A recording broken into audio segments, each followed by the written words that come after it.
বাঁহগাজ আৰু ক'লা খৰিৰে বনোৱা আচাৰৰ টেষ্টি ৰেচিপি এটা লৈ আজি আপোনালোকৰ মাজলৈ আহিছোঁ। এই আচাৰবিধ ৰুটিৰ লগত আৰু ভাতৰ লগত খাবলৈ ইমানেই টেষ্টি হয় নহয়। ব'লকচোন ৰেচিপিটো আৰম্ভ কৰোঁ। প্ৰথমতে মছলাখিনি ৰেডি কৰি লওঁ। গেছত পেন এখন বহাই দি 1 চামুচ জিৰা, 2 চামুচ ধনিয়া, অকণমান পাঁচফোৰণ, কালজিৰা অকণমান, মেথিগুটি অকণমান একদম ল' টু মিডিয়াম ফ্লেমত ভাজি ল'লোঁ। ধুনীয়া গোন্ধ ওলোৱাৰ পাছত প্লেট এখনতে কাঢ়ি থ'লোঁ। সেইটো পেনতে 2 কাপমান মিঠাতেল একদম গৰম কৰি ল'লোঁ। তেলখিনি গৰম হোৱাৰ পাছত গেছটো অফ কৰি থৈ তাত পাঁচফোৰণ আৰু কালজিৰা ফুটাই দিলোঁ আৰু অকণমান হিং দিলোঁ। হিংটো দিলে ফ্লেভাৰটো বৰ ধুনীয়া হয়।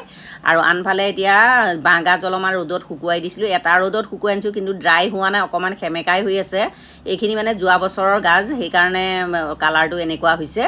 আৰু এতিয়া জলকীয়া, আদা, নহৰু এইখিনি ৰ'দত অকণমান লেৰেলাই আনিলোঁ। জলকীয়াখিনি কেঁচি এখনেৰে মিহি মিহিকৈ কাটি দিলোঁ। আদা নহৰুকণ পিহনা এখনতে কদুকছ কৰি ল'লোঁ। আৰু এইটো আচাৰত মানে আদা নহৰুটো অকণ সৰহকৈ দিলে খাই ভাল লাগে। তেলখিনি অকণমান ঠাণ্ডা হোৱাৰ পাছত কাশ্মীৰী চিলি 1 চামুচ আৰু চিলি পাউডাৰ 1 চামুচ দিলোঁ। আৰু ভাজি লোৱা মছলাখিনিও গুড়া কৰি দিলোঁ। আৰু ডাঙৰ কাপৰ 1 কাপ সৰিয়হ ৰ'দত শুকুৱাই আনিছিলোঁ, সেইখিনিও গুড়া কৰি দিলোঁ। নিমখ দিলোঁ 3 চামুচমান। আচাৰত নিমখটো অকণ বেছি হ'লে খাই ভাল লাগে।